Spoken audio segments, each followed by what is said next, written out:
Hey, what's up guys, it's Agent Juicy and today we're going to be looking at the iPhone 6s Plus review. Coming from 2014, the iPhone 6s, not much has actually changed visually. To actually know that you have the new iPhone, you have to either look for the S or look for the pink color. That's the only way you'd be able to differentiate the iPhone 6s from the iPhone 6. So that being said, let's talk about the design of the iPhone 6s Plus. So firstly, it has the same unibody design, and the material the iPhone 6s is now made out of is something called 7000 series aluminum, which is stronger. It's reinforced at the volume button, so it's not going to bend or have that bending issues. The guy from Unbox Therapy, he went up to about 80 pounds of force and the device didn't bend, so you could clearly see it's going to be really difficult to bend the iPhone this year. It looks beautiful, it feels awesome in the hand, however it's still slippery. Even though it's slightly heavier from last year, it still has this slippery body to it, so definitely you want to throw a case on it or put a skin on it. The one design flaw that I've noticed with the iPhone 6s Plus is when you're holding the phone in landscape mode, your finger tends to sort of cover up the speaker grill. It was the same thing that happened last year, and Apple sort of haven't changed anything about it. There isn't a real fix to that as yet, but what I would suggest you do is just try not to cover it up. Okay, so the display in terms of resolution is the same from last year, i.e. 401 ppi, because it's a 1080p display. Apple has added something new to the display this year. It's called 3D Touch. It measures the amount of pressure you press on a display. So you could do some really cool things with this. So firstly, if you're gaming, you're going to notice that you could either combine multiple moves into one move by just simply pressing harder on the display. Also, let's say you want to peek into something, you just press on the display. If you're in Instagram, you're viewing a link, you're viewing a map direction, and that's called a peek. And if you press harder on it, you open up the app, and that's what's called a pop. What you'd notice eventually is it's actually pretty helpful for certain things. It sort of helps you speed up simple tasks by doing quick actions, which saves you a bunch of time. At the heart of the iPhone 6s Plus, it runs a A9 chip with 2 GB of RAM, blazing fast. Browsing the web, super fast. Navigating the UI, super fast. Opening all the apps on the iPhone with it not crashing, super fast and brilliant. The one thing that I would have to say about the iPhone 6s is I don't know how it's so fast for a dual core phone, but whatever magic Apple's doing underneath the surface, it's brilliant. That being said, however, just have a look at the benchmarks and compare it to your laptop. You'd quickly notice that the iPhone is it's outperforming everything out there in 2015 at the moment. While we're speaking about speed, the iPhone S fingerprint scanner as well, it's blazing fast, even coming from last year's 2014 iPhone 6. One of the problems with this, however, is it's so fast when you touch it, you sort of blow past the whole navigation or the notification menu on the iPhone, and it's just too fast at the moment. So what I would suggest you do is either use another finger to press it that isn't saved with the fingerprint scanner, or just use a power button and then use from there. But the iPhone's fingerprint scanner this year, oh my god, it's really fast. I thought the Samsung Galaxy S6 was fast, but this is on a whole other level. So let's talk about the cameras on the iPhone 6s. Firstly, Apple has added 4 more megapixels to the front and 4 more to the back. So now you have 5 megapixel at the front camera and a 12 megapixel camera compared to 8 megapixels last year and the 1.2 in the front. Sorry for confusing you there. So that being said, however, the front-facing camera is brilliant. It's smart, it's beautiful. The pictures that come out is really good. Your selfies are going to look boss. Apple has now done something with the screen where you basically get a flash or a front-facing flash, and they call it Retina Flash.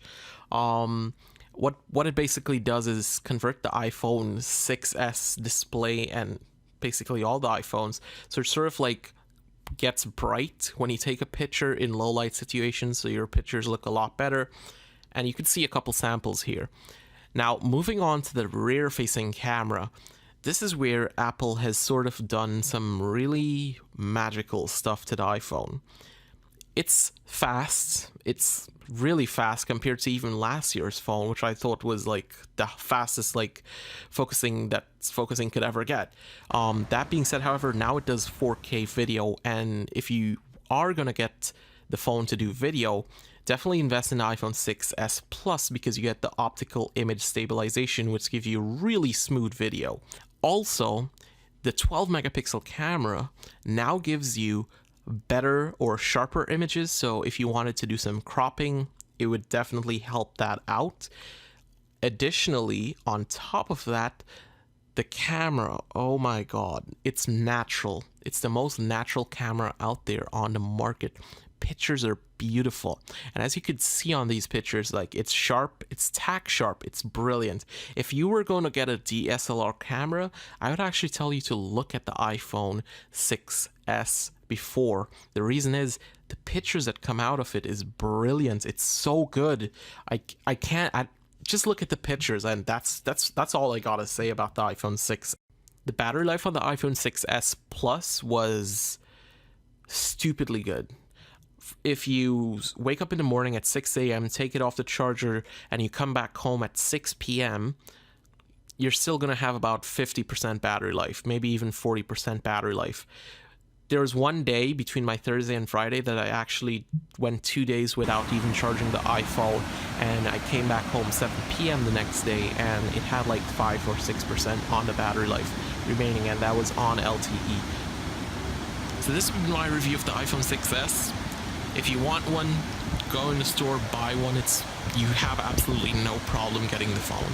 See you guys in the next video. Bye. In a quick wrap up, the battery life on this was absolutely brilliant. The display is gorgeous. The cameras are insanely good. The Touch ID sensor, mind-blowing. And the design, it's something to be desired for.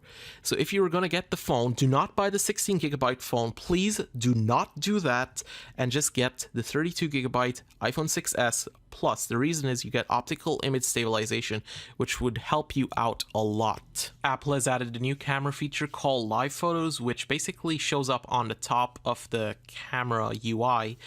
And what it does is basically take a 3-second video, 1.5 before, 1.5 after the picture, and you sort of get like this GIF-like image. I think it's pretty cool. Parents are gonna love this, especially for their kids.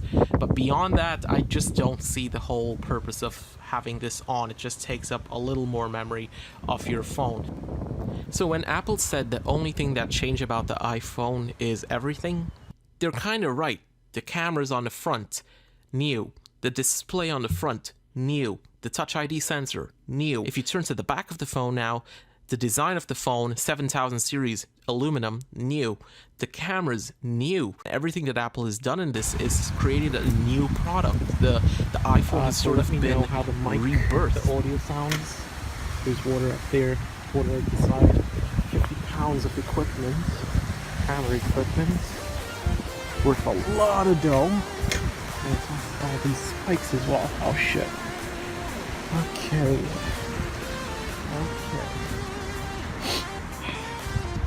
Check that view out. Oh, okay. Let's get off of here. Pretty sure we get age from that water. Hey guys, it's Priya here, and today I'm going to be doing a review for the iPhone 6s Plus, and I'm going to be showing you guys what is on my phone. Oh my god. Do you guys hear that? People in the street have Mustangs, BMWs, so they always just love to make noise and go like vroom, vroom. I got the iPhone 6s Plus in the rose gold color, 64 gigabytes. I originally had the 4S for 4 years, so it is a major upgrade. Here's the phone itself. I got 64 gigabytes because it shoots 4K video, and I always want to have enough storage. This color, everyone thought it would be a very vibrant pink, but it's not. It's more of a drained kind of color, bronzish, metallic, whatever you want to call it. I I personally hate the color pink, but the rose gold color is so gorgeous. So guys, if you want to get this, go for it. It's a great color. So the Plus, everyone thinks it's very, very big, but I personally love the size. It feels really, really, really nice in my hand. But I can fling it around and it's sturdy. It hasn't fallen. It won't slip. That may be because I have big hands. I do water polo and piano, so I mean, that's it. I'm gonna get my screen going for you guys. There we go. It's working. Yay! What the heck? Okay, no, it's working fine. So you should be seeing my screen about now if I edit it in. So I'm gonna show you guys how fast. I'll literally touch my phone and it unlocks. You see, it's extremely fast, which is great. It's super fast, so if I want to do something on my phone, like super quick, like a ninja, I'll get through that fast. But some people don't like it because let's say you post a picture on Instagram, you want to just look at your notifications, you just push the home button and it already unlocks. So I sometimes find myself just using my index finger to kind of look at my notifications. I don't think it's a problem. I like it. On my screen, I have the regular applications, messages, calendar, photos, everything. Here is a sense of the new 3D Touch. Boom. Basically, you just put a little bit more pressure on your phone than usual on an application or something, and a few more options come up, which makes the phone very, very accessible, which is what we want. And another thing offered, which is cool, is, you know, if you put a little bit more force on the lock screen, boom. Yeah, I have this really cool smoky blue background. I don't know, I think it's cool. Not necessarily that we'll use it all the time. It's very nice though. So the camera quality on this phone is great. For example, I took a picture of my dog and it showed the first few seconds before and after I took the picture, which is pretty cool. I like that a lot. So that's a great feature. Time lapse, it's great. It is so much better than it used to be for the Plus, guys, because 6S Plus has auto stabilization. So when I'm shooting a time lapse, it looks so great. Even though I'll be like moving my phone, it will be super stable, which I love. Oh, I'll tell you something, the battery life on this phone is so good. But I've been trying to drain my phone battery life, but it is impossible. Great battery, it will last you the whole day. The new phone is very fast, especially with this new chip. Even when you're not home, you're not connected to the internet, it is extremely, extremely fast. Oh my god, I can't type today. So I just put in my YouTube, and here's another sense of 3D touch. Let's say I don't want to go to the next page, I just want to get a sense of what it has. It just showed me what it has on the next page. I put a little bit more pressure and it shows me the next page, which again is super accessible, very cool. On this next page we have the rest of the apps. It comes with too many apps sometimes that we don't need. For example, Apple Watch. I don't even have an Apple Watch. I can't delete this app. I'm never gonna use it unless I buy an Apple Watch. Find My iPhone is really cool though. I used it the other day to track my laptop. These two apps at the bottom. Team Snap is for water polo, so we kind of get a sense of collaborating with our team. Now at the bottom is School Loop, which I use to check my grades. In social, I have Instagram, Snapchat, Twitter, and YouTube. So if you want to follow me on Instagram, it's 007 Perea, the same as my YouTube. I'll link it down below. 3D Touch also applies to Instagram. Let's say I put a little bit of pressure and I want to view something. It's great because when third-party developers start using this even more, it will come more in handy. Twitter also has it, but Snapchat doesn't have it. And here's Snapchat. I'm so excited because I finally have the update.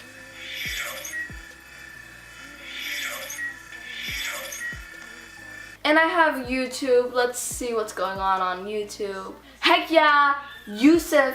Oh, the Cheeky Monies! She uploaded. It's so weird. Whenever I'm filming or like I'm editing, she uploads. It's weird. Like we post videos at like very similar times. It's crazy. So I have social, and these are my loves. Netflix and Spotify. Currently obsessed with Lana Del Rey. Thing is fine now. No more copyright. And Netflix I love so much, especially on this huge screen. Last final app. Yay! You see, it's basically like Mario Kart, except, yeah, it is Mario Kart basically. Woo! Okay guys, thank you so much for watching, and I'll see you guys later. Bye!